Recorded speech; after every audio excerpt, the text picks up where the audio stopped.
बुद्ध के देश में युद्ध, और जो तस्वीर हम आपको दिखाएंगे वो तस्वीर करीब 1.5 साल के एक बच्चे की लाश की तस्वीर है। और इस बच्चे का नाम है मोहम्मद शोहयाब। और इस बच्चे की तस्वीर ने पूरी दुनिया को दर्द के रिश्ते से बांध दिया है। इस बच्चे का जन्म म्यांमार में हुआ था, लेकिन इसे अपना ही देश छोड़कर भागना पड़ा। 16 महीने का ये बच्चा अपने पिता के पास पहुंचने से पहले ही मारा गया।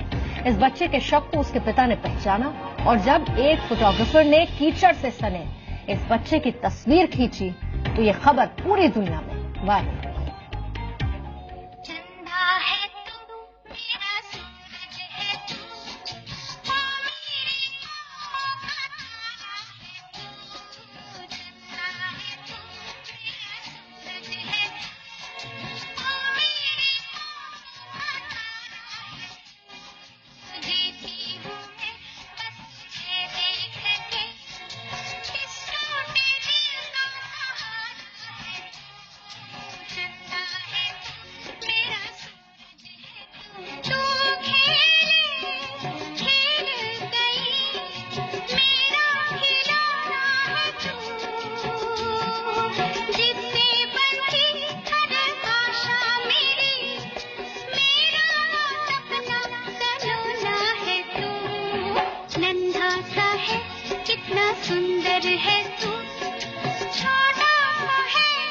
एक पिता का दुलारा बेटा अपनी माँ और भाई के साथ इस दुनिया से चला गया,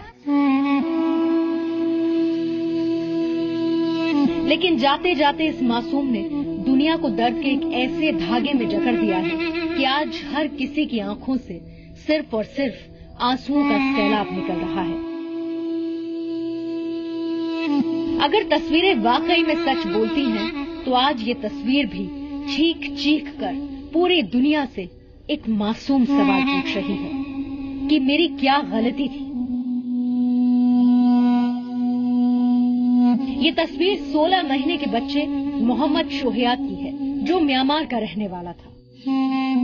हर रोज सुबह उठकर अपने पिता को खेलने के लिए तंग किया करता था।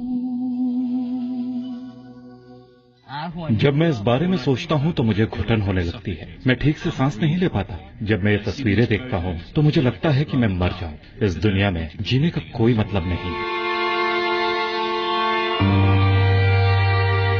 लेकिन आपको ये जानकर काफी तकलीफ होगी कि अब 16 महीने का मासूम मोहम्मद शोहयाब गहरी नींद में सो चुका है।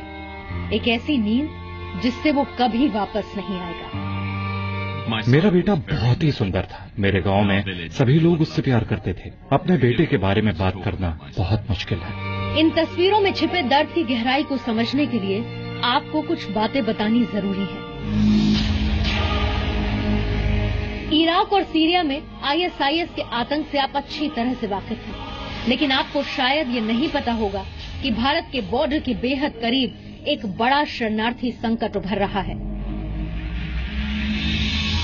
मौत के डर से हजारों की संख्या में भारत के पड़ोसी देश म्यांमार के रहने वाले लोग अपना घर बार छोड़कर, जान जोखिम में डालकर बांग्लादेश, पाकिस्तान, सऊदी अरब, थाईलैंड और भारत जैसे देशों में शरण लेने के लिए मौत वाले रास्ते को चुनने को मजबूर हैं।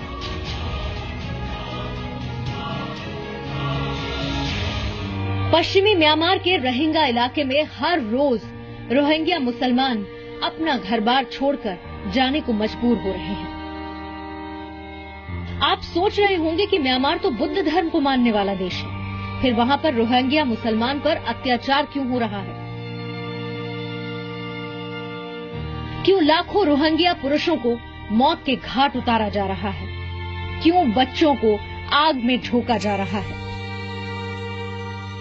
क्यों महिलाओं के साथ बलात्कार किया जा रहा है? तो हम आपको बता दें कि जिस देश में शांति का धर्म बुद्ध धर्म खूब फला फूला, वहां के लोग रोहिंग्या मुसलमानों को अपना नहीं मानते।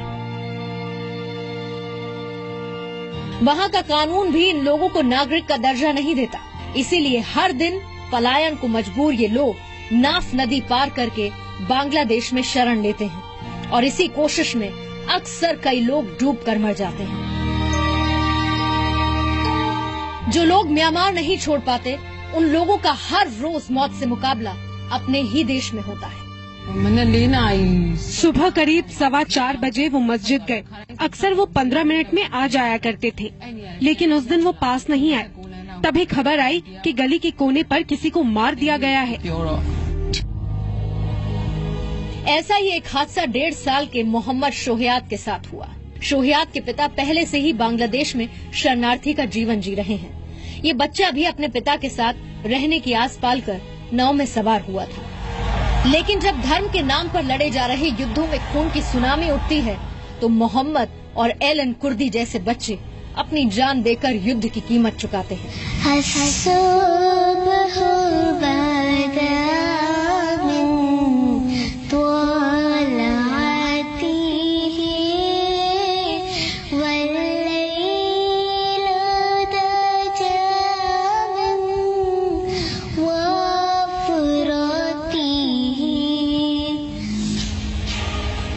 बुद्ध के देश के बौद्ध भिक्षु रोहिंग्या मुसलमानों के खून के प्यासे क्यों हैं? ये समझने के लिए आपको इस इलाके का इतिहास समझना होगा। ब्रिटिश राज में म्यांमार को बर्मा कहा जाता था और तब बर्मा ब्रिटिश इंडिया का हिस्सा हुआ करता था। 1937 में बर्मा ब्रिटेन का एक स्वतंत्र उपनिवेश बन गया और 4 जनवरी 1948 को एक आजाद मुल्क। लेकिन दशकों तक सैन्य शासन झेलने वाले म्यांमार में रोहिंग्या मुसलमानों की राह मुश्किल होती रही। रोहिंग्या जिस इलाके में रहते हैं वो उसे अराकान कहते हैं और एक स्वतंत्र स्टेट मानते हैं। 1947 में जब भारत और पाकिस्तान का बंटवारा हुआ था तब रोहिंग्या मुस्लिम नेताओं ने मोहम्मद अली जिन्ना से गुहार लगाई थी कि वो अराकान को पूर्वी पाकिस्तान का हिस्सा बना ले, लेकिन जिन्ना ने इस पेशकश को ठुकरा दिया और तब से लेकर आज तक लाखों रोहिंग्या मुसलमान नरसंहार का सामना कर रहे हैं। हर रेस में अच्छे और बुरे लोग होते हैं, लेकिन मुसलमान ज्यादातर हिंसक होते हैं। इसलिए हमें अपने देश के खातिर सावधान रहना होता है।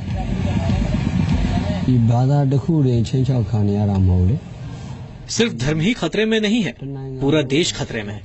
जैसे उन्होंने बांग्लादेश बनाया, पाकिस्तान बनाया, उसी तरह 2010 में ये लोग बर्मा में इस्लामिक स्टेट बनाने की कोशिश कर रहे हैं। इसलिए पूरा देश खतरे में है, न कि सिर्फ हमारा धर्म।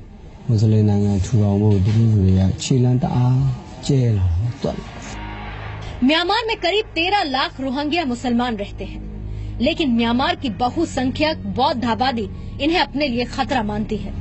म्यांमार का मौजूदा कानून भी इन्हें म्यांमार का नागरिक नहीं मानता। कहा जाता है कि रोहिंग्या मुसलमानों का संकट किसी को दिखाई नहीं देता। यहाँ तक कि शांति का नोबेल पुरस्कार जीत चुकी म्यांमार की सबसे बड़ी नेता आंग सान सू की भी रोहिंग्या मुसलमानों पर हो रहे अत्याचारों पर खामोश है। To violence. I object to violence committed by anybody against anybody. It does not matter whether the violence is committed by Buddhists. मैं हिंसा का विरोध करती हूँ। हिंसा कैसी भी हो, इससे फर्क नहीं पड़ता कि हिंसा बुद्धिस्ट कर रहे हैं, मुस्लिम कर रहे हैं या क्रिश्चियन। मैं इसका विरोध करती हूँ और मैं हमेशा हिंसा के विरोध में रहूंगी। Depends very much on whether or not they meet the requirements of the citizenship laws as they now exist.